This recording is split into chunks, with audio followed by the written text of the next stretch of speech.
Bom dia, seja bem-vindo, seja bem-vinda a você que está chegando e se unindo à comunidade Católicos em Dublin nesta quinta-feira, dia 15 de outubro de 2020, memória litúrgica de Santa Teresa d'Ávila, Virgem e Doutora da Igreja, reformadora do Carmelo. Meus queridos irmãos e irmãs, o nosso programa de hoje, o Evangelho de hoje, nesta quinta-feira da 28ª semana do Tempo Comum, é tirado de São Lucas, capítulo 11, versículos de 47 a 54. Jesus disse aos fariseus e legistas: Ai de vós que edificais os túmulos dos profetas, enquanto foram vossos pais que os mataram. Assim vós sois testemunhas e aprovais os atos dos vossos pais. Eles mataram e vós edificais. Eis porque a sabedoria de Deus disse: Eu lhes enviarei profetas e apóstolos. Eles matarão e perseguirão alguns deles, a fim de que se peçam contas a esta geração do sangue de todos os profetas, que foi derramado desde a criação do mundo, do sangue de Abel até o sangue de Zacarias, que pereceu entre o altar e o santuário. Sim, digo-vos, serão pedidas contas a esta geração.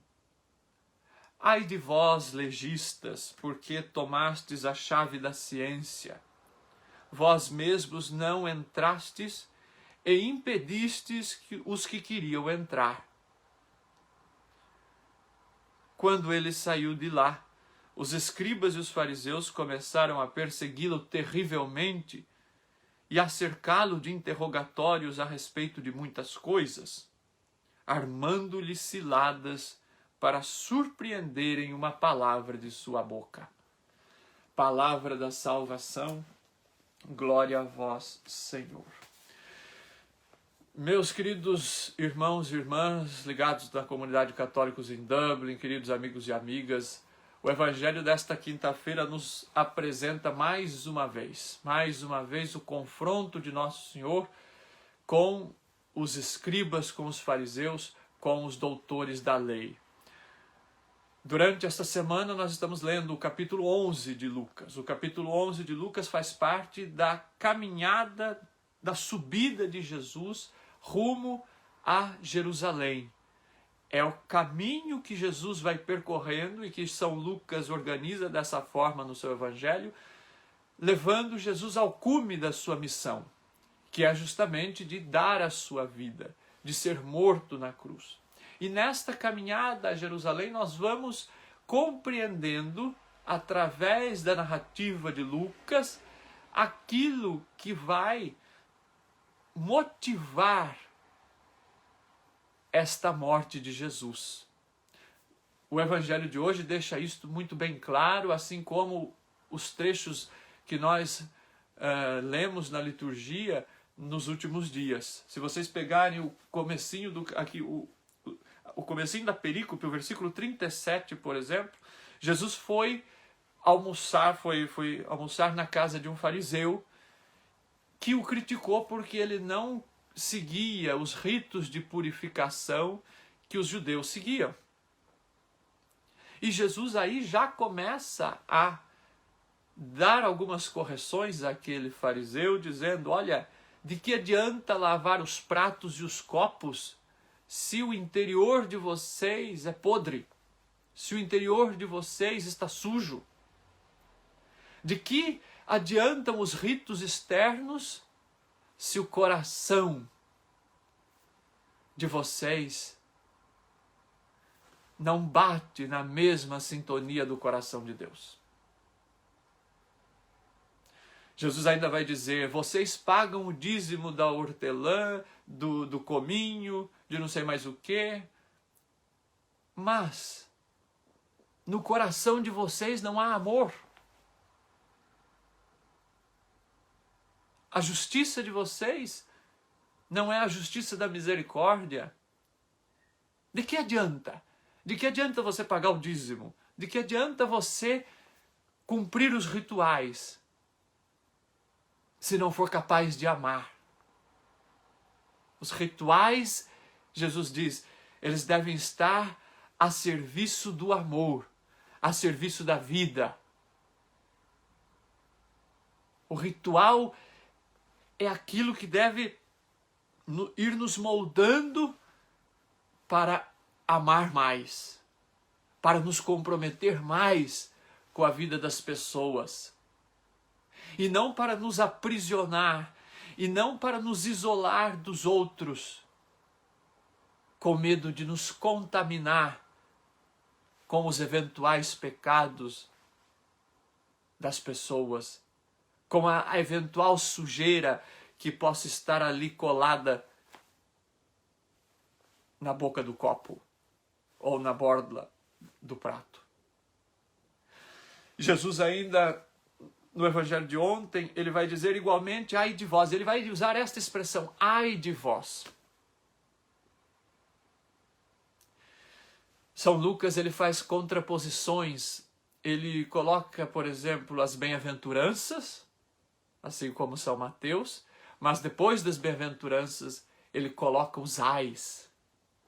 Ai de vós, legistas, porque impondes aos homens fardos insuportáveis e vós mesmos não tocais esses fardos com um dedo sequer. Terminava o evangelho de ontem. Coloca um monte de regras, um monte de normas, um monte de fardos sobre os ombros das pessoas. Mas na hora de fazer a sua parte, não é capaz, como a gente diz, de mover uma agulha, de mover um palito. Os outros, sim. Eu não. Muito bem, passamos então ao evangelho de hoje, que é a continuação disso. Jesus vai de novo aos legistas e vai dizer: ai de vós que edificais os túmulos dos profetas enquanto foram os vossos pais que os mataram. Os vossos pais os mataram e vós construístes. Jesus usa aqui de uma ironia e a gente vê que Jesus, vocês reparem, meus irmãos, que Jesus ele sempre foi muito dócil com as pessoas, muito misericordioso, muito compassivo. Mas, quando ele se deparava com a hipocrisia dos fariseus e dos mestres da lei, daquela gente que queria impor os seus costumes, as suas tradições, mas que não viviam absolutamente nada daquilo, Jesus se enfurecia. Jesus se enfurecia porque ele percebia que o coração daquelas pessoas estava vazio. Era um coração que lá dentro não havia absolutamente nada. Muito ao contrário, se utilizavam daquelas regras, se utilizavam da lei para se esconder, para esconder o vazio de seus corações, para esconder a falta de sentimentos que havia neles, para esconder a hipocrisia. E Jesus, por isso, Jesus se enfurece e usa da ironia para dizer: olha, os vossos pais mataram os profetas e vocês construíram. Mas construíram o quê? Construíram os túmulos dos profetas. Por que Jesus diz isso? Porque ele quer mostrar que aquelas pessoas, enquanto construíam os túmulos dos profetas, queriam meio que se redimir da culpa dos pais. Mas Jesus quer mostrar que eles, no fundo, tinham os mesmos sentimentos dos antepassados deles. Queriam passar uma imagem diferente. Olha, a gente não mata ninguém, olha, mas a gente constrói o túmulo. Quantas vezes, meus irmãos, na nossa vida, e aí é uma reflexão importante para nós construímos túmulos e enterramos lá as pessoas. abafamos a voz das pessoas. Tem gente que diz, eu não matei ninguém, eu não roubei ninguém. Mas quantas vezes nós agimos para calar as pessoas, para tirar a oportunidade das pessoas? Quantas vezes agimos para que a nossa voz sobressaia, para que a nossa opinião sobressaia e a opinião dos outros não conte?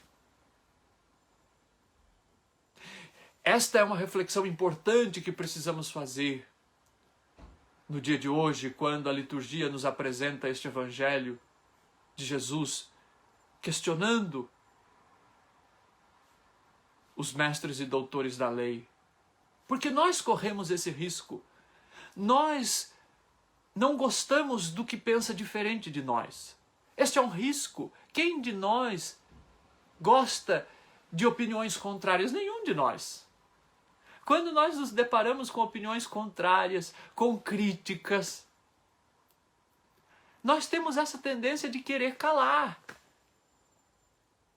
a pessoa que está nos criticando, que está, de repente, apontando algo que precisamos olhar na nossa vida. Nós temos essa tendência, é da nossa fraqueza humana. Mas é justamente esta proximidade com Jesus, o fato de sermos discípulos de Jesus, que precisa ir nos convertendo a cada dia, para que nós encontremos nos irmãos, para que nós encontremos naquele que pensa diferente, naquele que vem com juízo nos corrigir, nós olhemos para essas pessoas e acolhamos as suas palavras, o seu modo de ser, a sua opinião diferente da nossa. Porque uma sociedade só é construída através das diferenças. O que seria de uma sociedade onde todos fossem iguais? Onde todos pensassem da mesma forma? Onde todos tivessem a mesma opinião política? Meus irmãos, que nós não tenhamos medo das diferenças, das opiniões. Que nós possamos, com a riqueza, com a contribuição de cada um, construir este mundo melhor.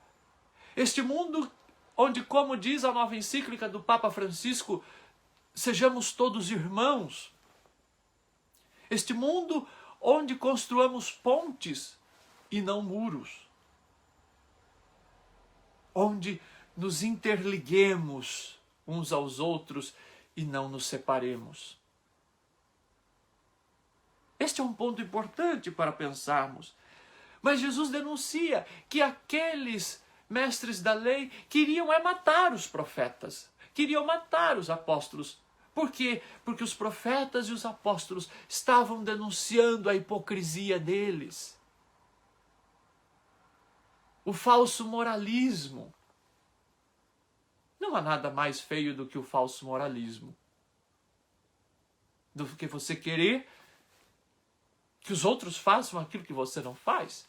Aquilo que você nem se esforça para mover com o dedo. E Jesus então critica e denuncia a falsidade dessas autoridades. Vocês que estão aí no Brasil sabem muito melhor do que eu. Aí no Brasil vocês estão vivendo a época de campanha eleitoral. Tem coisa mais falsa do que político que vai abraçar todo mundo e tratar todo mundo como amigo. Por um lado, esse tempo da pandemia está sendo bom, né? Eles não podem chegar dando a mão para todo mundo e abraçando todo mundo e dando tapinha nas costas de todo mundo. É ou não é? Porque aquelas mãos, muitas vezes sujas da corrupção, sujas até do sangue de pessoas que mataram através do dinheiro desviado, aí na época da campanha eleitoral eles chegam para cumprimentar. os possíveis eleitores. É dessa gente que Jesus fala. É dessa gente.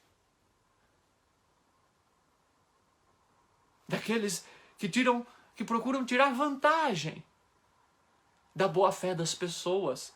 E Jesus fala também dos religiosos, das religiões, que se utilizam da boa-fé das pessoas para tirar vantagens. Jesus, ele corrige e alerta, meus irmãos, a cada um de nós.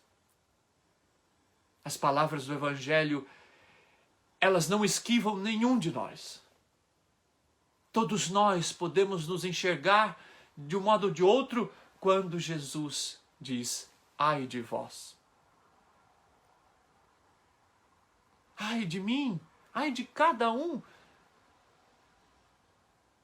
Quando nos deparamos com essa palavra de Jesus. E ele vai, no final do Evangelho, dizer: ai de vós legistas, porque tomastes a chave da ciência e vós mesmos não entrastes e ainda impedistes os que queriam entrar. Jesus está dizendo: olha, vocês não bastam vocês não quererem fazer parte da comunidade. Não basta vocês não quererem estar com o coração aberto a Deus. E vocês ainda atrapalham aqueles que querem. Não basta vocês ficarem fechados na redoma de vocês, na bolha que vocês construíram, mas vocês querem também deixar aprisionados aqueles que querem ter esta liberdade que Cristo trouxe, que querem fazer parte do reino de Deus. E vocês colocam os pesos, os fardos que vocês querem tirar dos ombros de vocês, vocês querem que os outros carreguem. Jesus diz: olha, vocês mataram os profetas, mataram de Abel até Zacarias. Mas a lista não para. Porque o próximo que seria morto era o próprio Jesus. E no final do Evangelho de hoje nós vemos, meus irmãos, o que a maldade do coração da pessoa é capaz de fazer. A pessoa malvada é capaz de criar ciladas, de armar arapucas. E era isso que eles queriam fazer: cercar Jesus a respeito de muitas coisas, armando-lhe ciladas para surpreenderem uma palavra de sua boca. Eles queriam adulterar a palavra de Jesus para pegar Jesus, porque estavam incomodados. Então é por isso que Jesus faz esse alerta: vocês mataram os profetas, vocês vão matar também o Filho do Homem, porque o Filho do Homem é o verdadeiro profeta.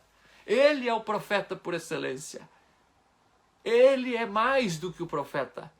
Ele é aquele que vem para dar a vida.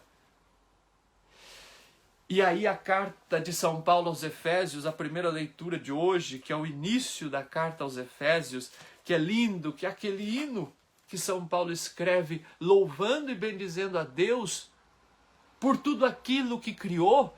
E por Jesus, São Paulo louva ao Pai porque nos amou primeiro, porque nos predestinou para o amor, a ponto de enviar o seu Filho.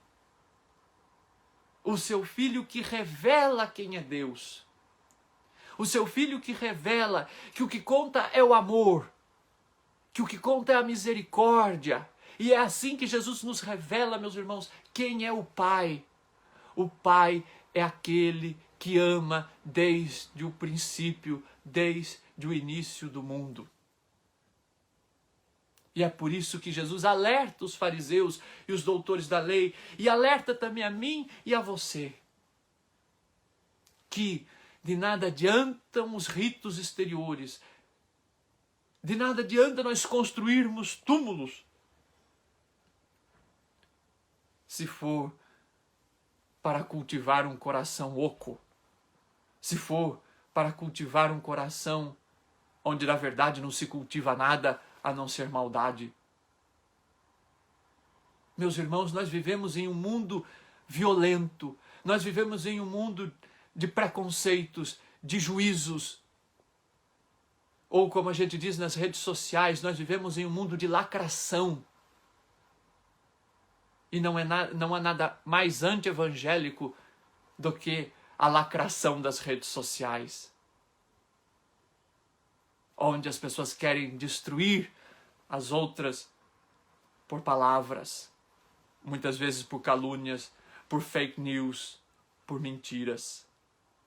Olha o que diz São Paulo: bendito seja o Deus e Pai de nosso Senhor Jesus Cristo, que nos abençoou com toda a sorte de bênçãos espirituais no céu em Cristo. E São Paulo vai elencar 7 bênçãos.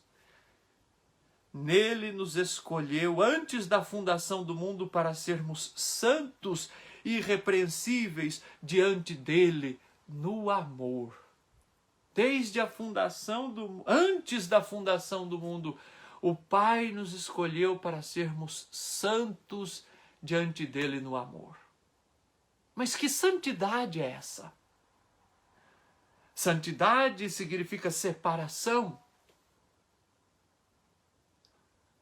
Se o mundo hoje prega violência, ser santo é ser da paz. Se o mundo hoje prega divisão, ser separado do mundo significa pregar e construir a união. Se o mundo de hoje prega a construção de muros, ser santo significa estar separado dessa visão do mundo, então significa construir pontes. Se o mundo hoje está cheio de ódio, ser santo significa encher o mundo de amor. É isso. Somos predestinados desde antes da fundação do mundo para sermos santos diante de Deus no amor. O amor que é uma via de mão dupla. O amor que Deus nos deu, o amor com o qual Deus nos amou e por isso envia o seu Filho, que vai ser morto por aquela gente. Mas também a nossa resposta ao amor de Deus. Como é que respondemos ao amor de Deus? Respondemos ao amor de Deus através daquilo que sai do nosso coração. A misericórdia, o amor, a compaixão, a empatia. Aqueles frutos que São Paulo na carta aos Gálatas ontem dizia que são os frutos do Espírito Santo, o amor, a bondade, a ternura, a compaixão.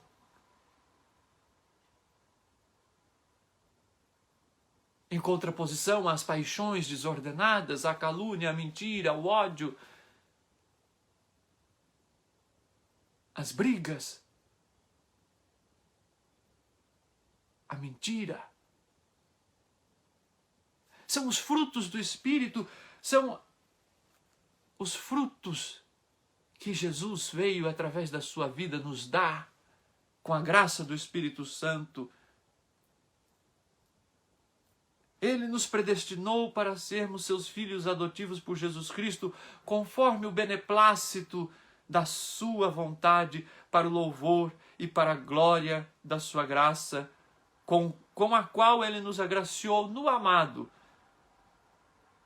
E é pelo sangue deste que temos a redenção, segundo a riqueza da sua graça. Meus irmãos, o que nós somos diante de Deus é por graça de Deus, não é por mérito nosso. E é por isso que nós não temos o direito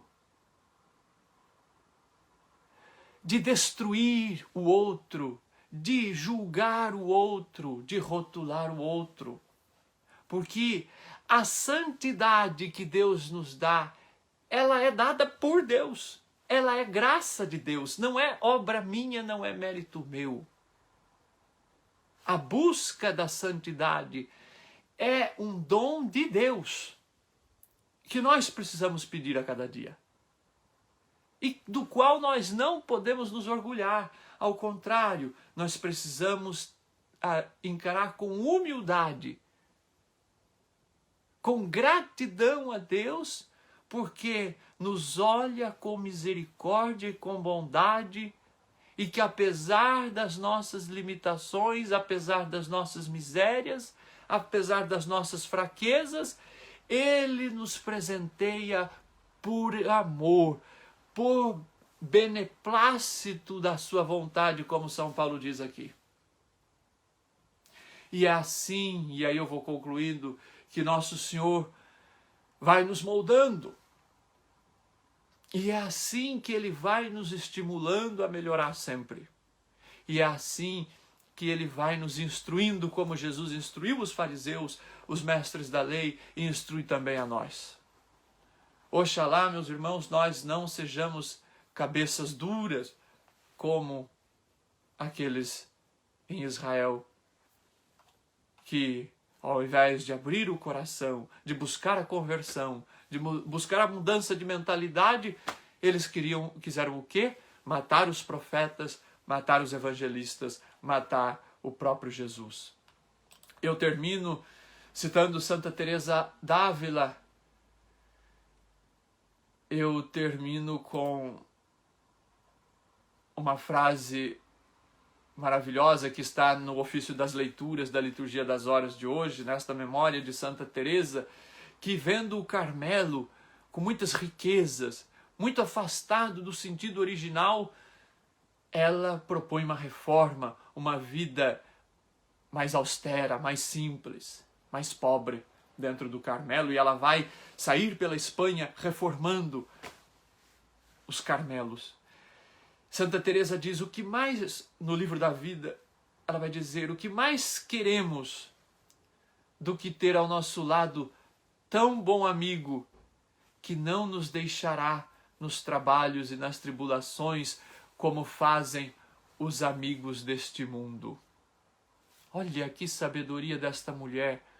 Os amigos deste mundo nos deixam de lado. Eles nos agarram e depois os jogam aos lobos. Mas quando temos o nosso bom amigo ao nosso lado, que é o próprio Cristo, que ela encontrou, que ela descobriu, Ele não nos abandona em nenhuma tribulação. Ele não nos descarta, independente do nosso pecado, independente da nossa miséria, independente do que quer que façamos. E ela vai dizer, quando pensarmos em Cristo, sempre nos lembremos do amor com que nos concedeu tantas graças e da grande ternura que nos testemunhou e nos dar tal penhor do muito que nos ama, pois amor pede amor. Olha que frase forte. Pode ser a frase do dia para nós. Amor pede amor. Se eu sou amado, eu preciso amar. Se eu me sinto e reconheço o amor de Deus por mim, eu preciso amar os irmãos. Porque uma vez que nos conceda o Senhor a graça de que este amor nos seja impresso no coração, tudo nos será mais fácil, diz Teresa. Faremos grandes coisas muito depressa e com pouco trabalho. Peçamos então, meus irmãos, que o Senhor encha o nosso coração deste amor, o amor de Cristo, o amor que nos cria, que nos transforma e que nos salva. Louvado seja nosso Senhor Jesus Cristo, para sempre seja louvado.